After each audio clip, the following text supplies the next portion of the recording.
There is more than one way to skin a cat, and there is more than one way to design a bioreactor. Most of this lesson is about the most common design method used in the US, but I will start with the simplest design method even though it's not the most widely used for me. Remember the nitrate removal rate metric that we discussed a couple lessons ago? Grams of nitrogen removed per cubic meter of bioreactor per day. If you know or can assume some things about the water you're treating, you can use a nitrate removal rate to calculate the required volume of a bioreactor. Let's work in an example where I'm assuming my tile drainage water has 10 milligrams per liter nitrate nitrogen in it, and my daily flow rate is about 30 gallons per minute.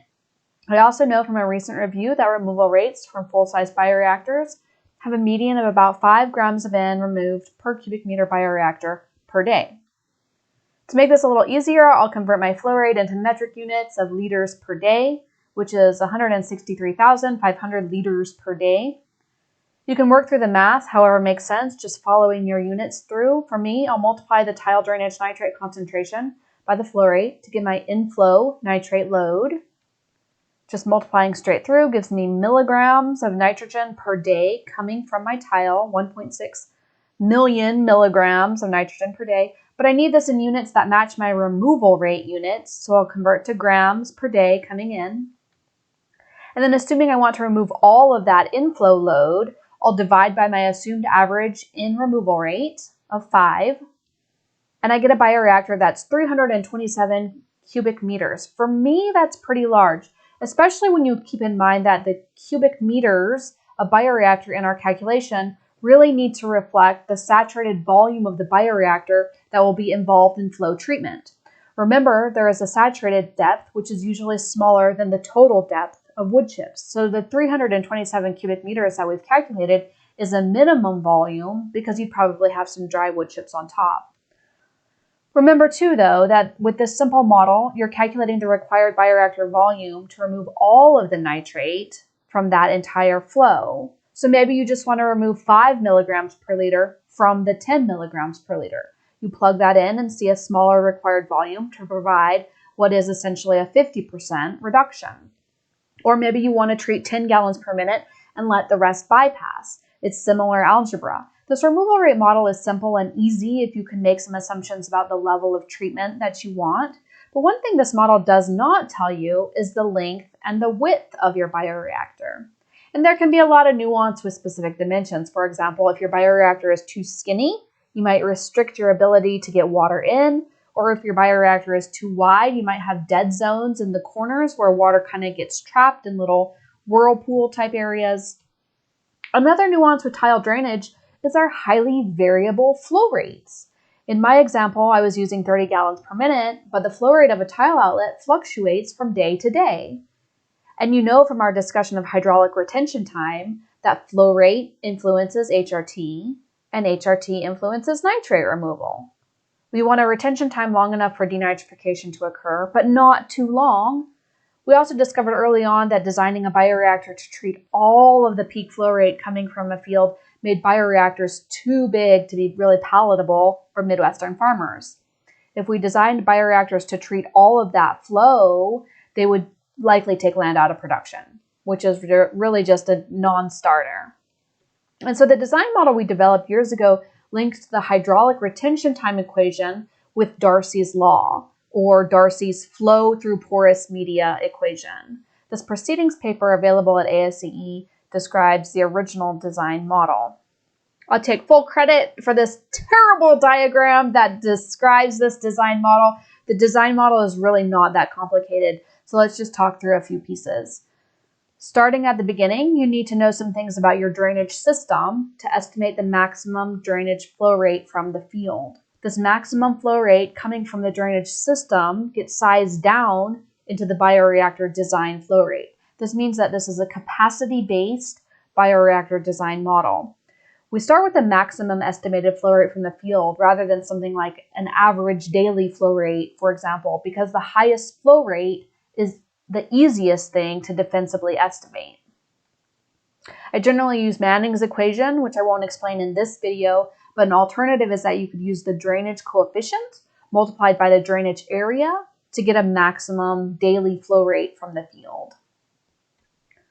The next piece is Darcy's Law, which I also won't fully discuss in this video, but I will share a supplemental video on Darcy's Law for those of you that are really interested. Suffice to say, Darcy's Law is one of my very favorite things in the world. It's very cool and very simple and almost elegant in its simplicity. Darcy's Law is Q equals KIA. Q is the allowable flow through a porous media, like wood chips. K is the saturated hydraulic conductivity of those wood chips, which we'll discuss in an upcoming video. I is the hydraulic gradient, and A is the cross-sectional area of flow. I'll also mention that others have used Forsheimer's equation rather than Darcy's Law here. And then lastly, we have our retention time equation linked into this model. Retention time really ends up being a function of length when you solve Darcy's Law and the HRT equation simultaneously, which is basically what this model does. Note, this concept may or may not be in a homework question. If you're doing the homework, retention time really ends up being a function of length when you solve Darcy's Law and the HRT equation simultaneously.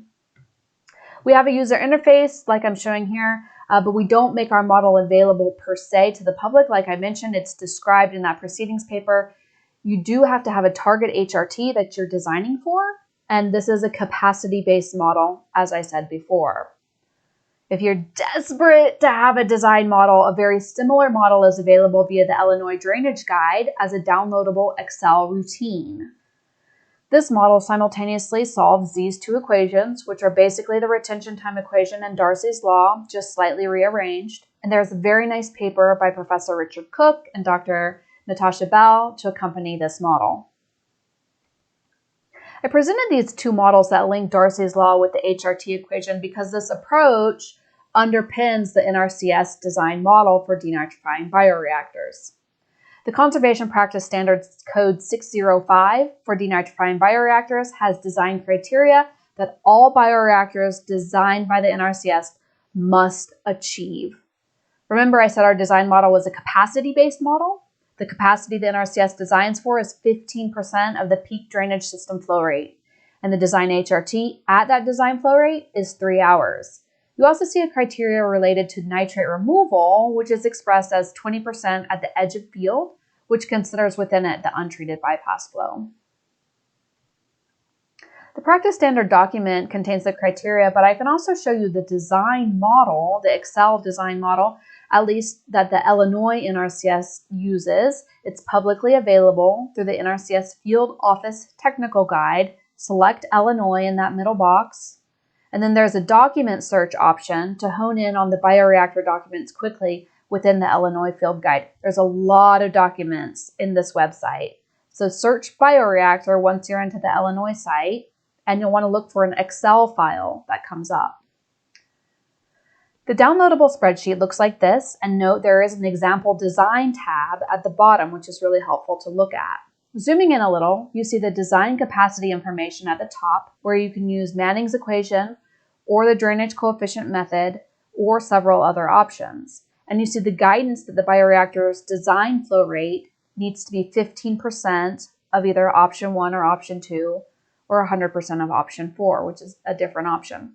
You would generally leave the wood chip details at the default values, and we'll talk more about those wood chip details in the next video. You fill in survey information from the site, and then iteratively choose bioreactor lengths and widths to meet your design criteria. Jumping to that example they provide to fill in some values, you can see the peak flow rate from the field in this example was 0.315 CFS, meaning the bioreactor design flow rate was 0.047 CFS. That's about 18 gallons a minute. They have the survey information, including elevations from the field, and the bioreactor dimensions of 48 by 20 allowed them to achieve a 3.5 hour HRT when the bioreactor was flowing at just over its design flow rate. You'll also note that for this design, they will need to use a multiple header distribution system, or a multiple header manifold, because the length to width ratio was less than their required 4:1. There are details in this design model about the required drawdown plate for the bottom of the outlet control structure that allow the bioreactor to dewater within 48 hours, in this case, about 25 hours. You can also see there's a nitrate load reduction estimated by this model. This estimate is based on an empirical relationship with the ratio of bioreactor surface area to treated drainage area. This relationship or loading density was developed more than a few years ago, and the newer monitoring data that I have doesn't exactly match this trend, but nevertheless, I love this idea of a simple empirical relationship like this that could be used for design. To wrap up this lesson, I want to highlight the importance of possible future bioreactor design models that are simple. Simple bioreactor design models are very powerful to me because firstly, remember when we discussed HRT and I noted that wood chip porosity varies in 4 dimensions? If we cannot precisely estimate wood chip properties, but our design models are sensitive to these properties, why not consider developing a different design model? I'll get into that more in the next video. Secondly, I also wonder if we're overthinking our bioreactor design models, in part because drainage contractors are not engineers, and they design and install all of our tile drains. I want to continue to keep bioreactors as simple and cost-effective as we can so that they are a workable solution for farmers in our voluntary, as opposed to regulatory, water quality environment here in Midwestern agriculture. And finally, the idea of an empirical model for bioreactor design isn't all that foreign because constructed wetlands for treatment of subsurface drainage are often designed based on a percentage of the drainage area. For example, a wetland pool generally is 0.5 to 2% of the watershed area. So there's precedence for this simple idea. One last note, there are other design guides from around the world, and of course these are very important because although denitrification is the same all over the world, nitrate concentrations and water chemistry, water temperature, regulations, and farmer perceptions all vary. So it's interesting and cool to see other design models be developed for local conditions. See you next time.